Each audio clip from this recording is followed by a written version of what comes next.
Hi, I'm Adam Summer. You're listening to the Yerushalmi Talk podcast with the support of the Yeshivat Javar Yerushalayim in Har Nof, Jerusalem.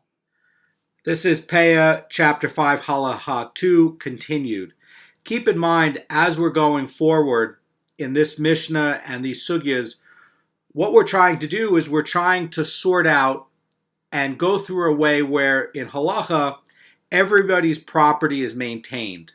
The property of the poor, which is given by the Torah, is maintained with the shchicha or the leket, and also the property of the farmer is going to be maintained. And that's the key idea to keep here. Now, we left off yesterday talking about what happens with Rabbi Chiya the Great, who's talking about going to an olive tree, and he's harvesting, and he's taking some of the olives, and then he returns, and there's some olives that he didn't get to, but they're still within reach.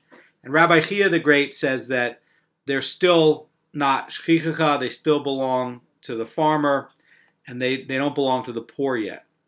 And we were talking about a follow-up of what happens when you go to fields of grain, and you left one row, you were harvesting one row, there's a clump of wheat that's there, and you didn't finish it, you didn't attach it to this other group, and then instead you started harvesting the second row. And we said that now that you started the second row, that this clump that you left, this is going to be forgotten. This is now going to be standing shchicha, and it falls to the property of the poor. So the Gemara is going to now continue and try to refine about this, and then really what it's going to be doing is it's going to be teaching us this rule for how do we know what is going to be quote unquote forgotten, right? What is going to be the setup for what's going to distinguish forgotten? When is it going to be a forgotten sheave? And when is it not going to be a forgotten sheave? In other words, when is it going to still attach? And there's still, when is really the question is going to be this idea of forgotten sheaf has to be where there's no suffix that it's forgotten. And if you're like the case with Rabbi Chiya the Great, returning and you can still grab these other olives and harvest them together with the others, just like with the, folding the wheat over and it attaches, that's really a suffix. And it's still, people are arguing that it still belongs to the farmer. And so because you have a case of a suffix here, it's not enough to take away the property from the farmer. But what is going to be this case where it's no longer a suffix, and now this clump or these olives over here, this now transfers ownership from the farmer over to the poor person? What is going to be this thing, this act, this mechanism that's going to be like, now you've crossed this line. Now this is a point of forgotten, and the property ownership switched from over here to over there, and there's no suffix anymore. And what's that going to be? And that's what we're going to get into today. And the other thing we're going to get into is a really interesting problem of, well, what happens if, an ear of Leket gets mixed up with all the other ears of the farmer, and the farmer simply comes and says, okay, well, here, Mr. Poor Person, here's a Leket of ear, an ear, this is your Leket. But of course, you don't know which particular ear is the Leket. You give it to the poor person. Problem is, the Leket is not subject to tithes, and whatever the farmer has in his pile is subject to tithes.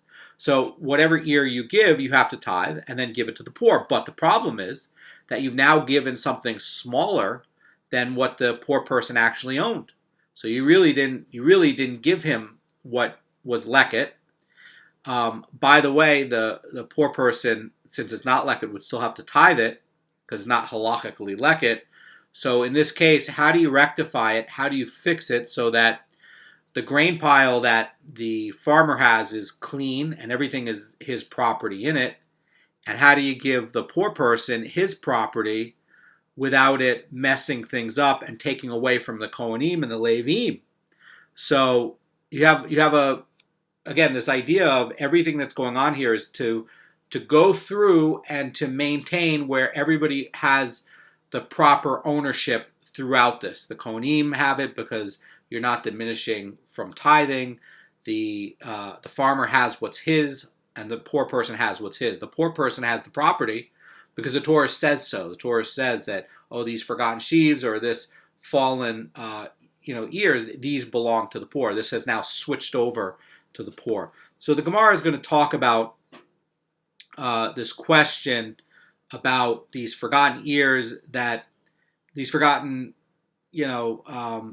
are going to be saved from becoming shkikaka because there was non-shkikaka grain nearby. So the question is regarding, says the sugya, something that was forgotten but is fit to be saved from becoming shkikaka by virtue of its closeness to the non-shkikaka grain, and the reaper subsequently forgot it a second time when he reaped the other grain. The Gemara asks, what is the law with respect to its now becoming shkikaka? So let me just look at the Mara Fulda's point to explain this question. It says, initially, the reaper overlooked an ear of standing grain and left it uncut. But it was saved from becoming shkikaka because it was near the non-shkikaka grain, the rest of the unharvested field, in other words, that's still standing in the unreaped section of the field. And when he subsequently reaped the rest of the field, he cut the non-shkikaka grain, standing grain, that had saved the overlooked ear.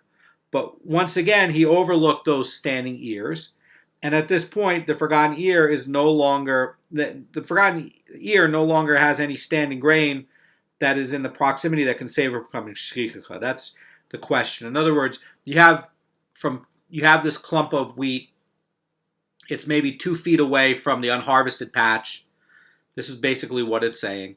And you cut some, and you didn't get this one patch 2 feet away. Now, if you fold over the part that's 2 feet away, the wheat ears can reach the unharvested part, so it's still attached, even though that you have this missing part of the field. It's still close enough that it attaches.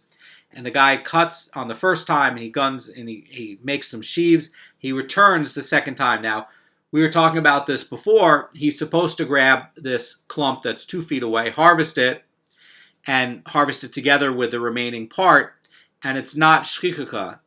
It might look like a suffix, but it still technically belongs to the property of the farmer, and that's what the tradition is. Okay, though it looks like a suffix, the Chachamim and the sages and the Tanaim and the Matzorah rules that it belongs to the farmer still, even though it looks questionable.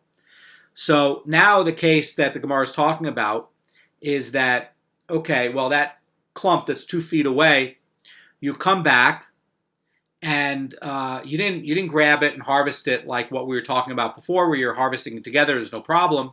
But what you did was you came back, that 2-foot clump is there, and you didn't harvest that 2-foot clump, you went and harvested the rest of it, and now if you fold over that 2-foot clump over into the rest of the unharvested field, it doesn't attach anymore. It doesn't reach.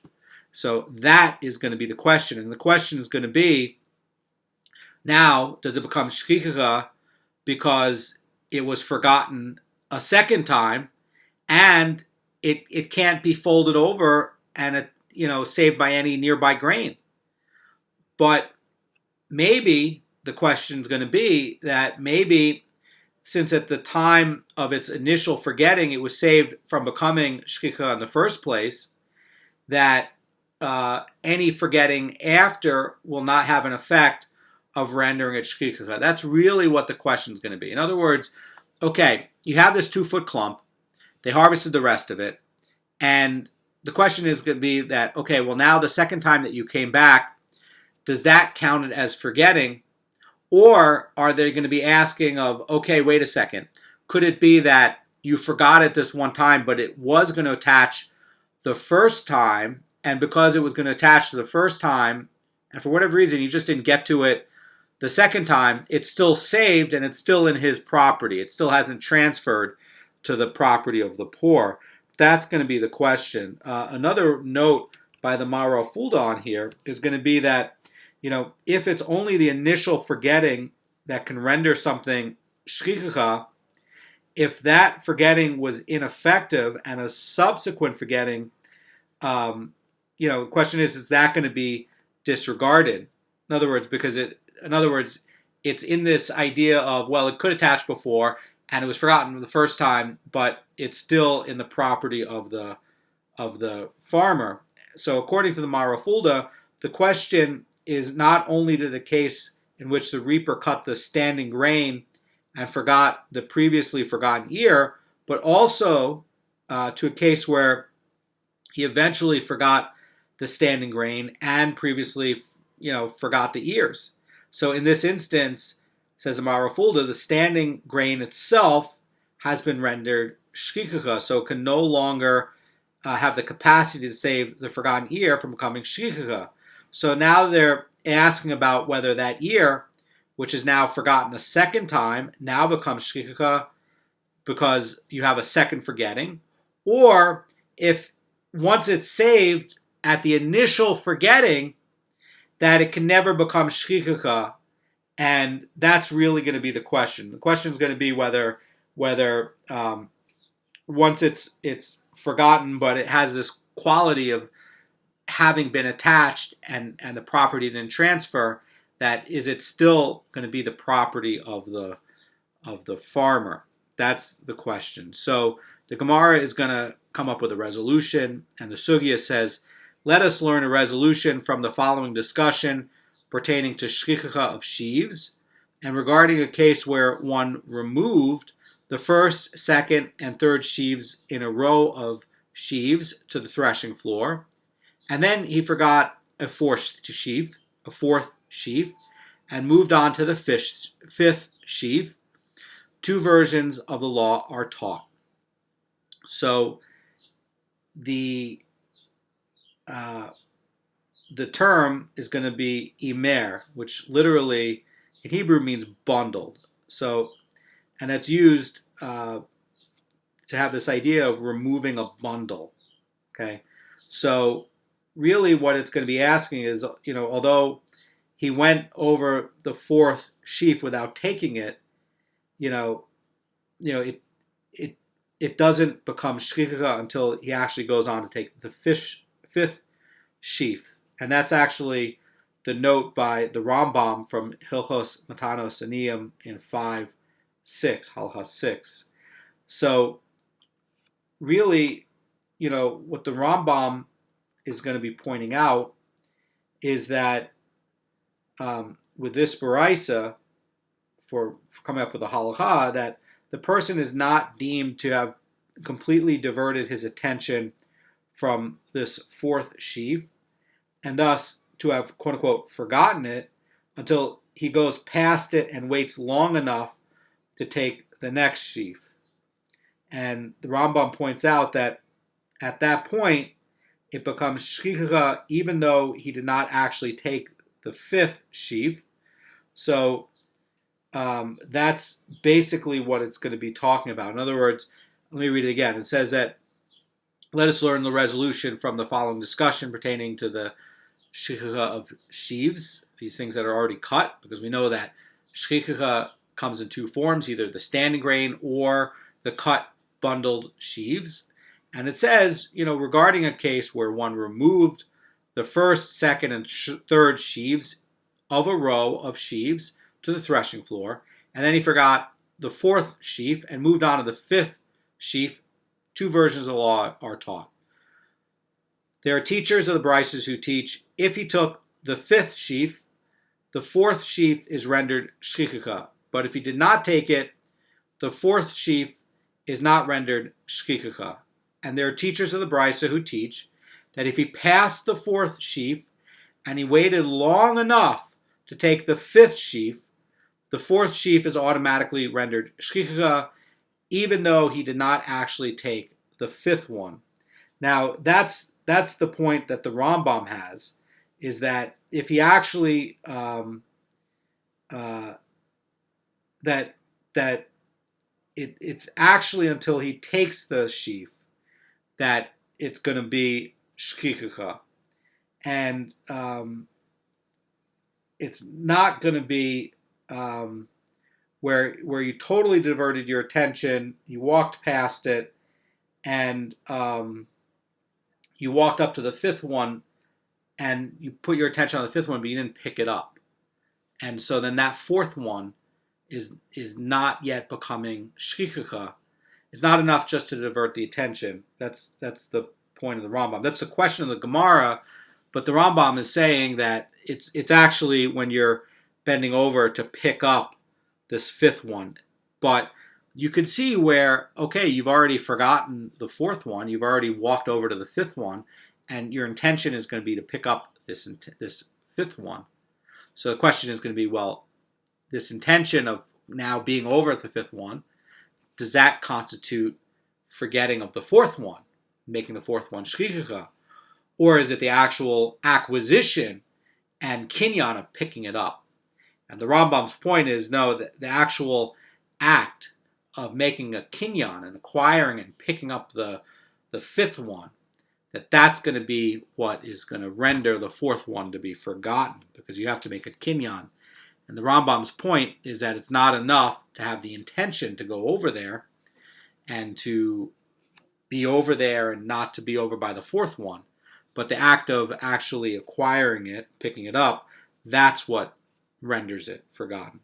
So the Gemara continues, says, Rabbi Bon Bar Chia said, these opinions are not contradictory. The one who said that the fourth sheaf is not considered shchicha unless he actually took the fifth sheaf refers to a case where there is a sixth sheaf in a row. And in this case, after removing the three sheaves that are taken, there's still three sheaves remaining, and all three cannot be rendered shchicha. Moreover, simply passing by the fourth sheaf cannot render that one shchicha. And since there is still part of a row of three sheaves, only when the fifth sheaf is taken and the row of three is broken such that the fourth sheaf stands as a lone forgotten sheaf is it rendered shchicha. So the law of shchicha here, according to Rabbi Bon Bar Chia, applies to someone who forgot a single sheaf or two sheafs together, but not somebody who forgets a row of three sheaves. And if there are three or more sheaves that are forgotten, the landowner may return for them. And it follows that if the farmer would remove the first three sheaves in a row of six and then forgot to take the next three, that it would not be shchicha. And Rabbi Bon Bar Chia's point is that if he took the fifth one and there's a fourth, fifth, and sixth, then you broke this chain and you rendered the fourth one to be a forgotten sheaf. Now, you say, well, where do we get this law of three sheaves together? And that's going to be in a Mishnah in Peah Chapter 6, Halacha 4, and where it's talking about that there has to be a row of three. So I like the idea that it's actually not contradictory, and Rabbi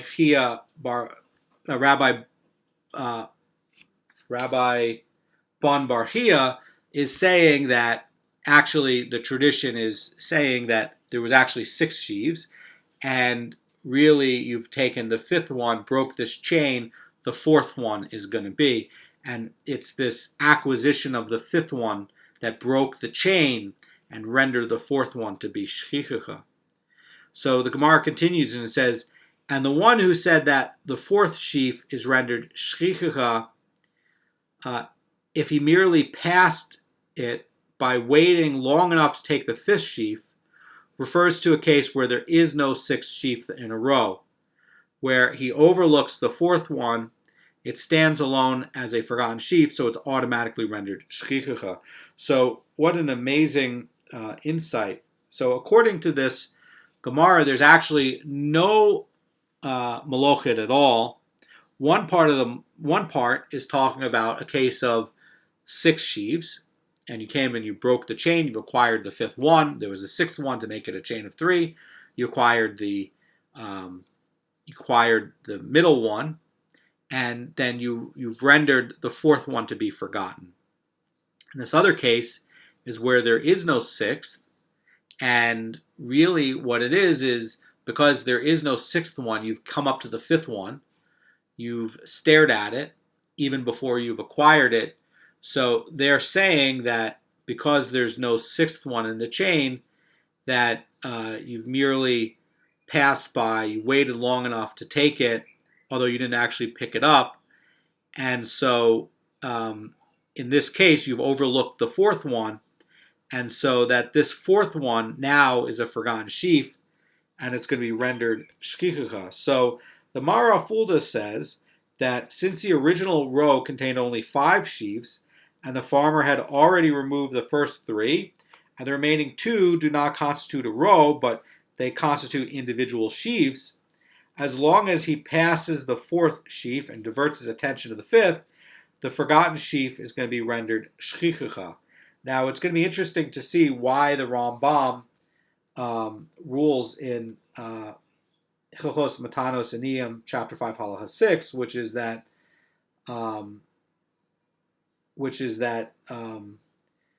that although he passed over the 4th sheaf without taking it, does not become shkichucha until he takes the 5th. So it must be that the Rambam is referring to the first case, which is that there are 6 sheafs in a row, but that would not be the halacha according to this sugya for if there's only 5, because once you've diverted your attention, gone over to the 5th one, that's now going to constitute forgetting. So the Rambam must be talking about a case where there's 6 sheafs, and that's not reflecting the halacha of there being 5 sheafs. So on the basis of Rabbi Bun trying to, reconcile these 2 baraisas, the Gemara is going to resolve the question and focus on the case of 6 sheafs, where the law is that the 4th sheaf is not rendered shkichucha until the 5th one is actually taken, and that, by the way, is the halacha according to the Rambam, what the halacha lamaisa is. So the Gemara reads, now from the time when the farmer forgot the 4th sheaf and he passed it by until the time when he actually took the 5th sheaf, it was not the forgotten 4th sheaf already fit to be judged as part of a row, and together with the 5th and 6th sheaf, and therefore saved from being considered shkichucha. That's a question. In other words, from the time when the farmer forgets the 4th, passes it until when he actually takes the 5th, actually acquires it, picks it up, and was not the forgotten 4th sheaf already fit to be judged as part of the row, together with the 4th, 5th, and 6th sheaf. And surely it was, right? Because it was 3 of them together. Nevertheless, once the 5th sheaf is removed from the row, that saved the 4th sheaf and eliminated it, and the 4th sheaf now becomes shkichucha.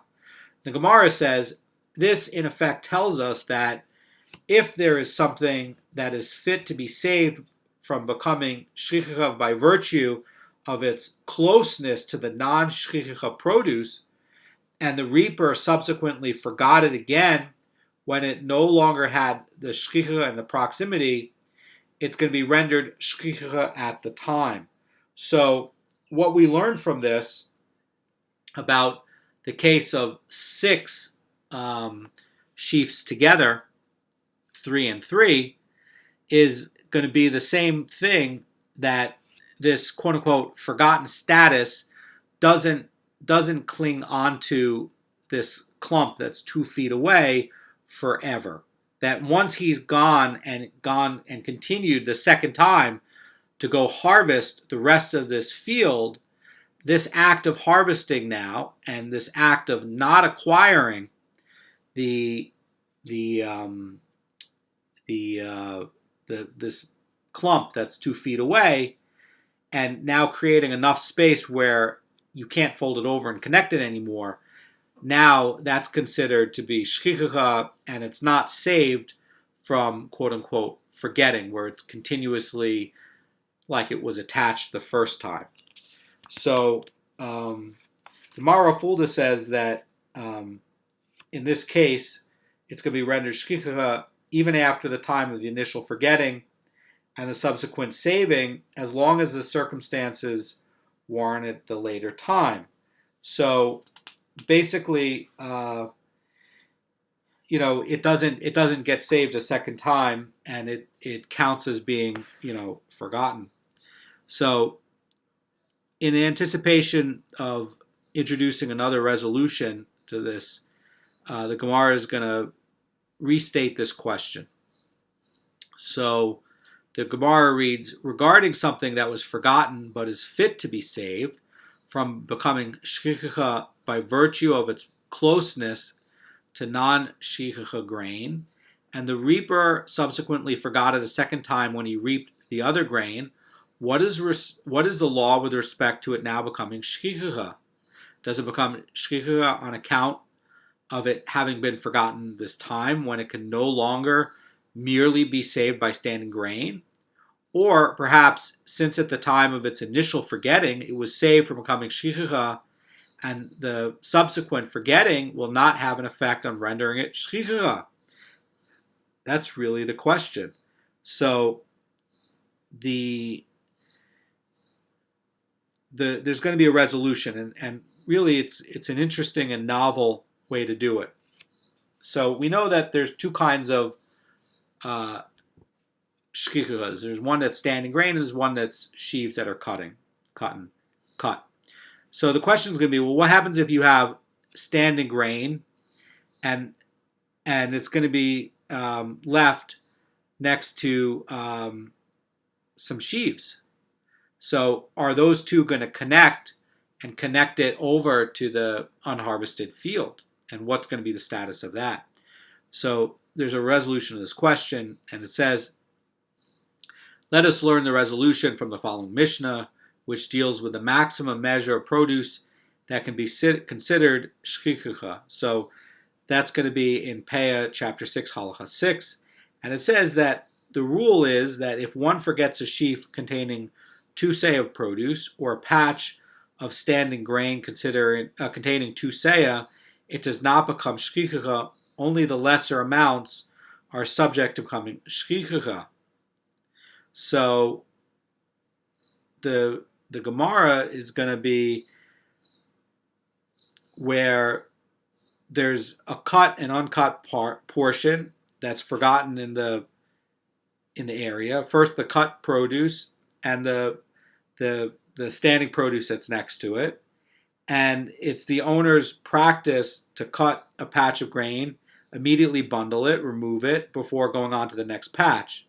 So in this case, it happened that he completed his work in one patch, but he forgot to move 1 seah sheaf, and he forgot to cut 1 seah patch next to it. And moving on, instead of he moved on to a more distant area, and he forgot a seah of cut grain and a seah of standing grain. So the question is going to be, by proximity, are these going to attach? And because it's all part of one, or could you say it's all part of one work area and it's all still connected? That's the question. Or are you going to say that, no, it's actually going to be forgotten? So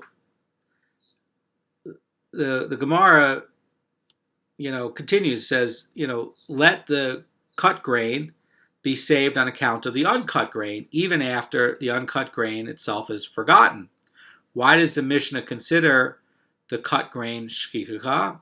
And it says, this tells us that if there is something that is fit to be saved from becoming shchicha on account of the closeness to the non-shchicha grain, and the reaper subsequently forgot it again when it no longer has the non-shchicha in its proximity, it is rendered shchicha at the time. So the idea is that, when the owner forgets the standing grain, you could say let the forgotten bundle that was previously saved by the standing grain continue to be exempt from shkika, so that they save each other, right? And granted that the one seah bundle and the seah of standing grain, do not combine to qualify for the two seah exemption, and the detached grain should remain in the owner's possession of, it being saved when it was forgotten the first time. So because it can be, rendered shkika even a second time of its initial forgetting, as long as the circumstances warrant, that at a later time. So, the question is that, can it be that, these other things come and save it? That you have the standing one that's next to a sheaf that he didn't, collect, and that's going to be still kind of close to the field. Maybe the standing grain is not close enough to bend over and attach to it anymore, but you could bend over the grain, attach the bundle of sheaves, and that's still pretty close to the other. And so you're saying that, it has value and is fit for being saved, and maybe that, that it still doesn't count as being forgotten because it's fit to be saved, right? It's still substantial enough. But this is actually going to be rejected. So Rabbi Yonah says, interpret the Mishnah as referring to a case where one first cuts an entire row of standing grain, and then he removes the sheaves of an entire row, and it deals with a case where he already forgot to cut the standing grain before he forgot to remove the sheaves. So in other words, the Mishnah's ruling doesn't really have relevance to this question on the status that once it's saved from becoming shkika. So, the point that Rabbi Yonah is saying is that he cuts the entire row, but left a patch of grain standing in it. And then when he returned to bind the cut grain into sheaves and remove them, he left one behind that's near the forgotten patch. So that's really like what we were just talking about. So in the case that the standing grain was forgotten first, it's going to be rendered shkika immediately.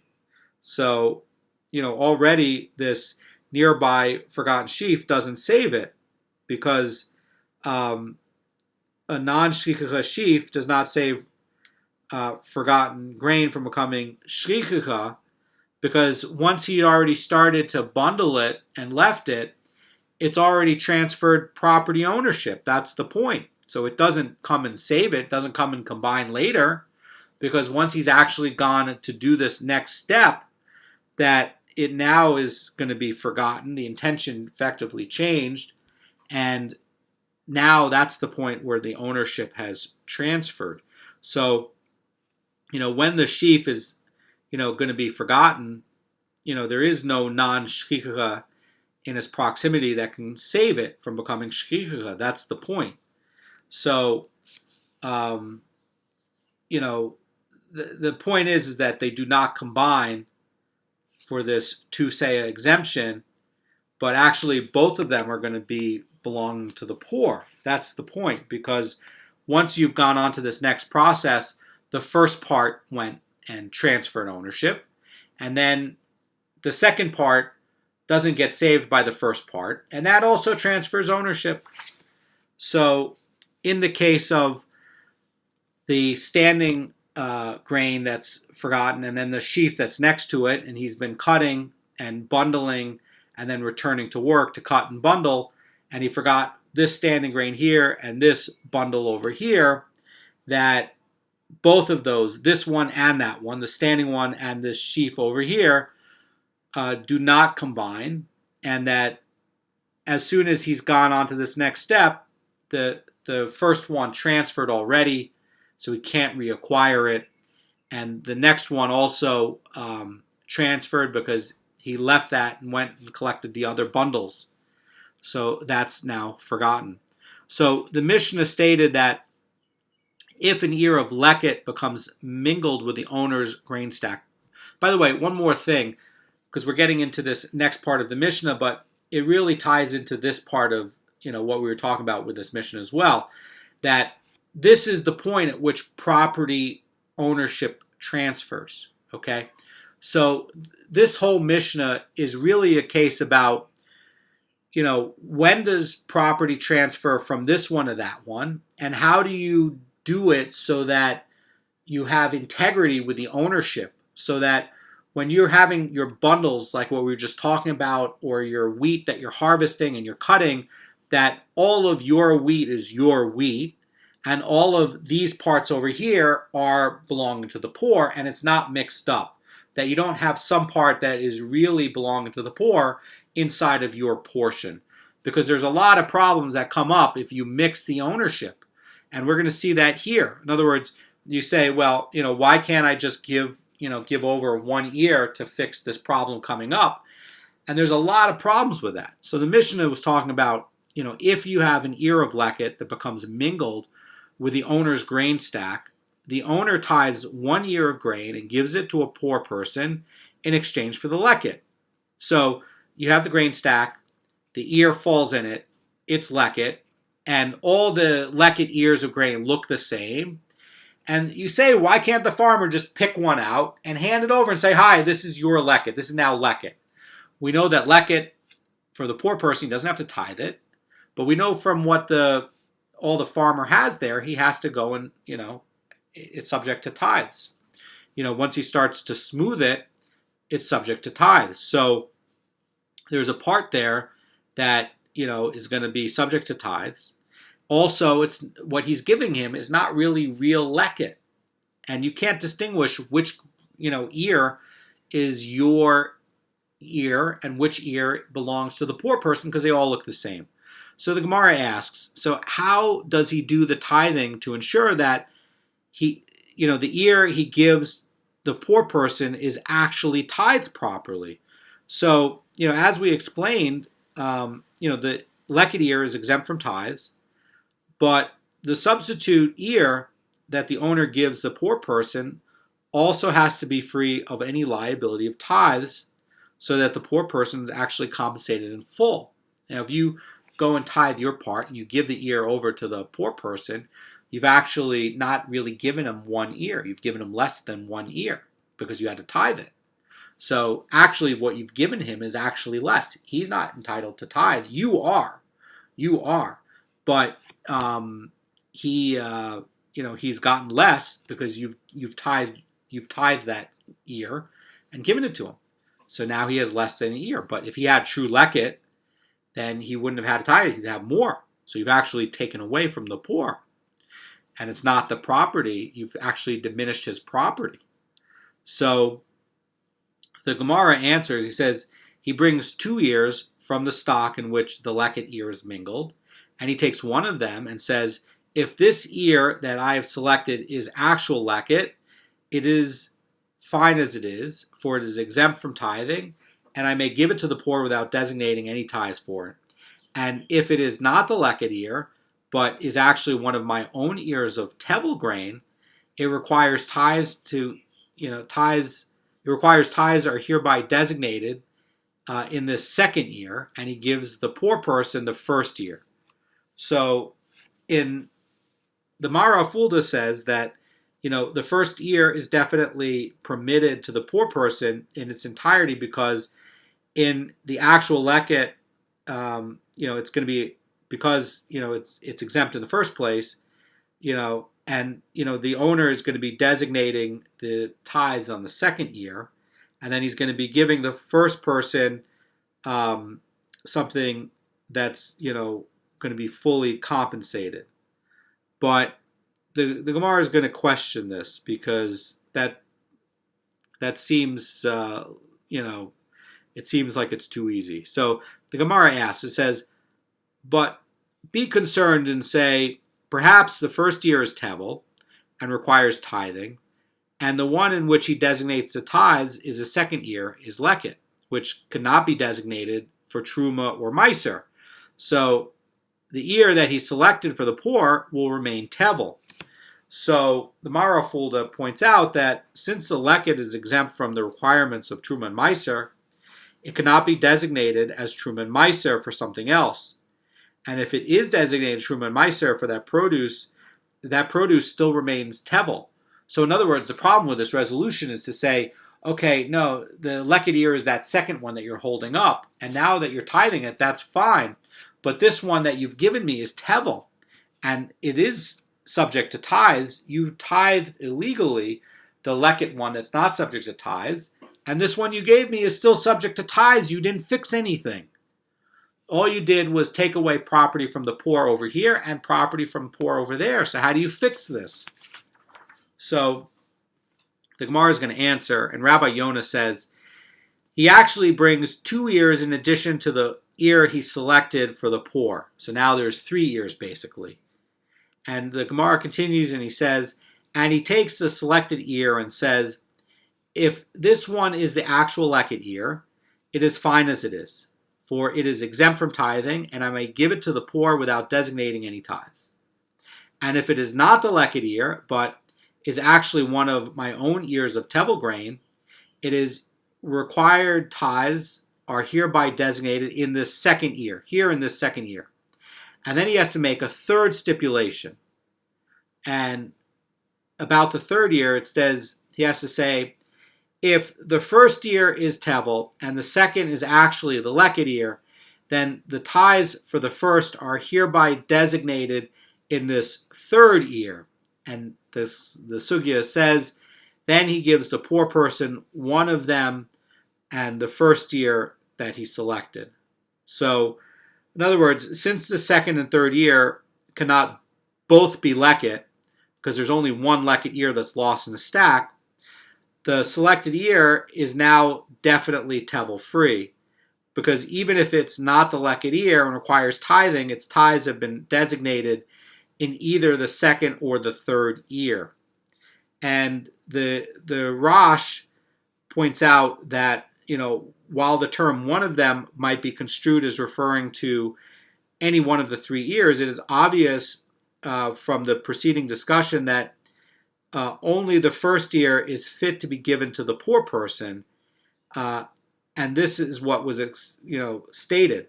So therefore, the Gemara does not bother to specify that he gives the first one. Rather, the Gemara emphasizes that he gives 1 ear to the poor person to allude that the other 2 must be given to the Kohen, and they are not permitted to non-Kohanim, since each of them contains a portion that was possibly designated as Truma for the first year, and non-Kohanim are not allowed to consume Truma. So I want to continue with the Rosh's commentary, and continues and says, while Rabbi Yonah's answer resolves the Gemara's difficulty, it appears odd that the expression he brings 2 ears, and that phrase by the Gemara used previously to mean only 2 ears is employed by Rabbi Yonah to mean 2 ears plus the 1 selected for the poor, which totals the 3. And the Rosh suggests another interpretation to what Rabbi Yonah says or means is that he brings only 2 ears. However, the Gemara previously meant that he brings 2 ears from the mixed pile, which raises a concern that perhaps the second ear is going to be Leket. So Rabbi Yonah means, according to the Rosh, that he brings 1 ear from the mixed pile and another ear, one that is definite Tevel, from elsewhere, and he then takes the ears from the mixed pile and stipulates it is Leket and that all is fine. And if the Tevel ear is there, then the tithe should be designated for the second ear, which is definite Tevel. And in this manner, there is no need for a third ear, such that Rabbi Yonah's words are more literal. But that's still going to be a question, because we're forced to say that although Rabbi Yonah simply says he gives 1 of them to the poor person, and this actually refers specifically to the first ear, it appears that Rabbi Yonah's statement can have some other questions, and the both of these interpretations by the Rosh, have some glaring difficulties. So one of the questions could be that Rabbi Yonah's answer is precisely the same as the original Gemara's answer, that he brings 2 ears and says, if this leket is, if this one's leket is fine, and if not, ties come from the second one. So then, how could Rabbi Yonah presumed by repeating the original statement verbatim to convey the answer that would resolve the objection to the statement? So the Vilna Gaon, he actually changes Rabbi Yonah's statement so there's no problem, and he changes it and amends the text to say that he brings 2 ears from the mixed pile and says, if this first one is leket, as fine as it is, and if not, its ties are designated in these other ones, which would be the second and third one, and he gives the first one. So the problem with this Gemara is that it's very vague, and it might be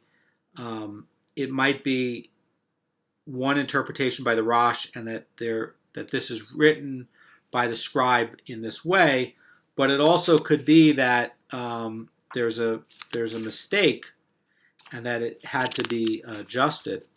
So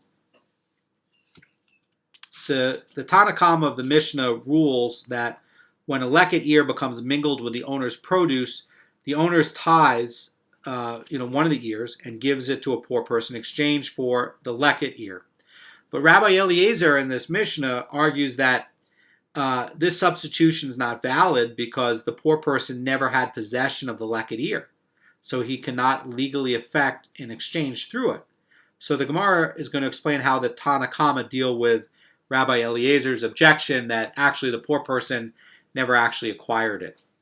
Rabbi Abahu said in the name of Rabbi Shimon ben Lakish, the ruling of the Tanna Kama that the poor person can effect an exchange of the leket ear for the owner's substitute ear, even though he never acquired the leket in a legal manner, is reflective of the opinion of Rabbi Yosei, who holds that in certain circumstances, the rabbis treated one who did not actually acquire something as though he had acquired it.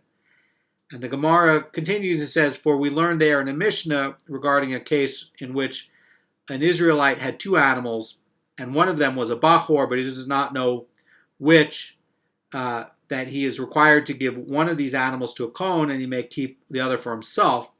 And when the Israelite slaughters the animal that he retained, he is obligated to give the gift portions of the foreleg and the jaw and the stomach to the kohen, just as he gives the kohen these other portions of any chulin animal that he slaughters. In other words, the Torah in Devarim 18:3 commands the Jew, the Israelite who slaughters a chulin animal, to give the foreleg, the jaw, and the stomach area to a kohen.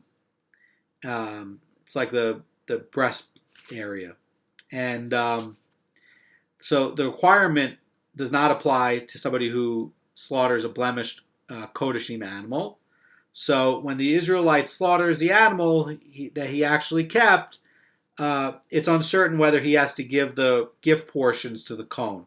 So if it's a chulin animal, the kohen is entitled to the gift portions, but if it's the bachor, he's not entitled to it.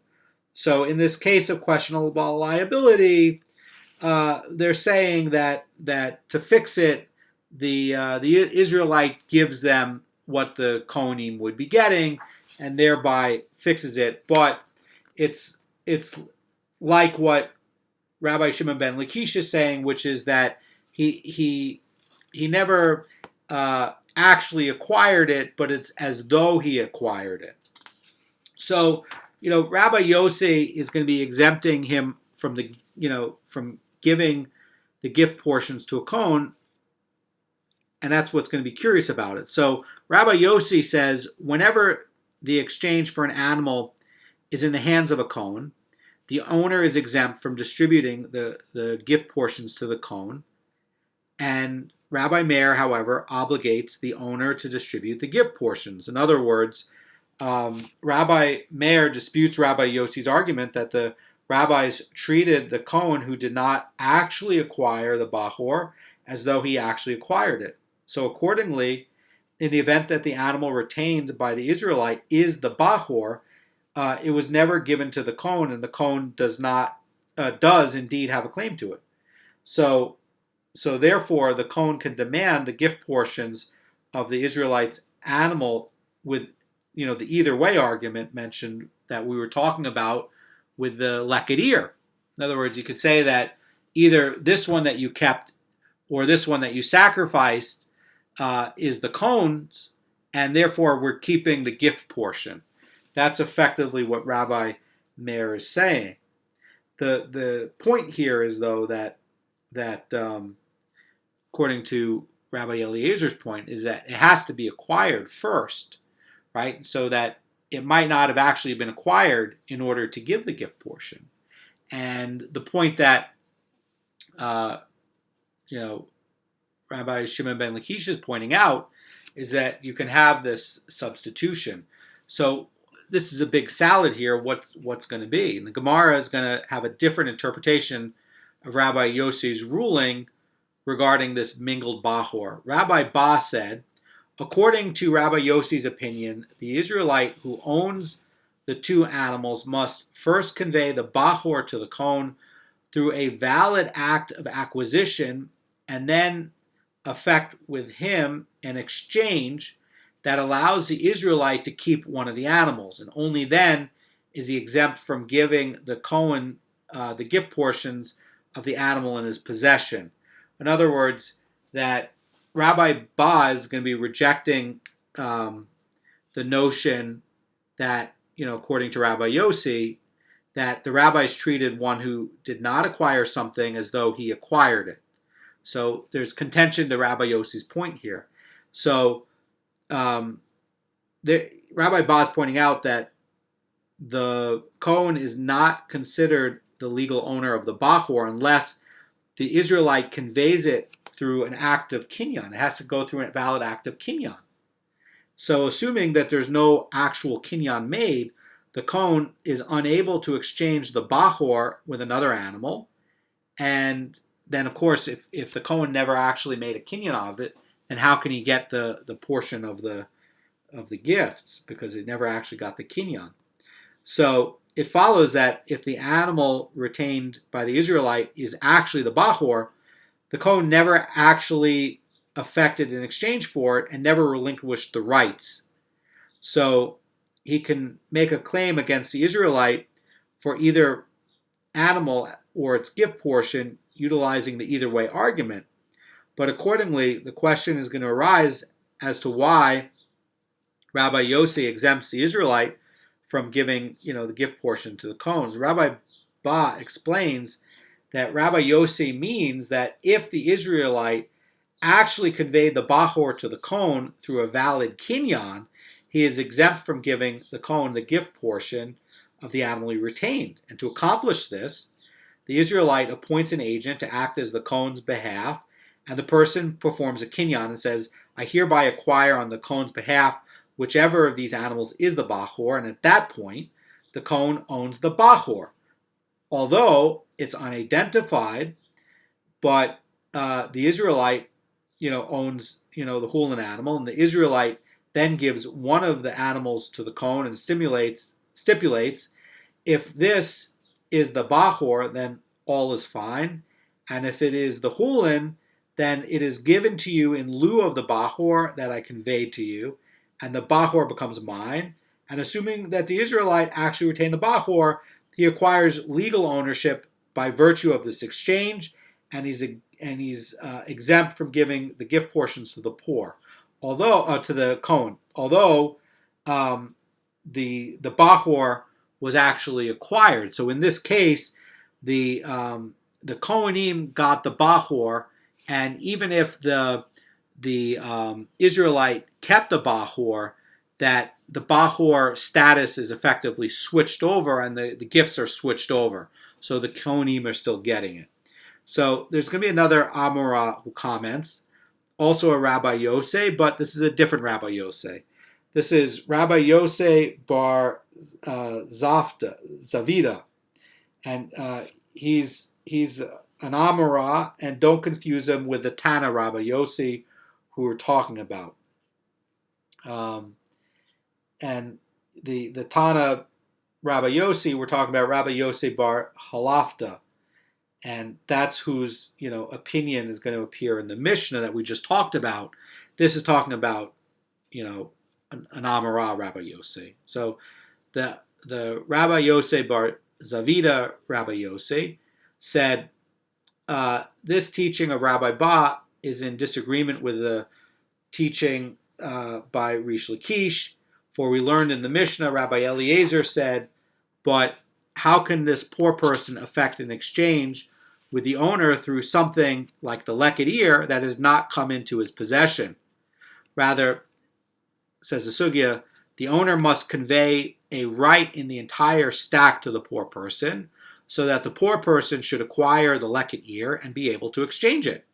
And then the owner tithes one ear and gives it to the poor person in exchange for the Leket ear. So basically, we're getting back to Rabbi Eliezer's point. We can infer from Rabbi Eliezer's point that according to the Tanna Kama, whom he's in dispute with, the owner does not need to convey a right in the stack to the poor person before making an exchange. Now, Rish Lakish said that the Tanna Kama's ruling regarding the Leket is consistent with Rabbi Yossi's opinion regarding the Bachor, meaning that both of their rulings are based on the principle that, in certain instances, the rabbis treated one who never acquired an article as if he acquired it. So that's a big question. So we're gonna pause for today, and we're gonna get back into it tomorrow about this case of acquisition. And the big problem here is that maybe they never actually acquired it at all, because the Leket is actually lost in this pile, and that first the poor person has to acquire the Leket, and the farmer can't actually come and pick it out. So the point of the elegance of this Mishnah and these sugyas is that through every step of this, we're trying to maintain the proper halachic ownership through every step of it, so that it doesn't get mixed up. So no matter whether things are actually getting mixed up, that we're able to fix it and do it in a way where the ownership stays intact the entire time without any dispute or problem. And that's the point. Have a great day.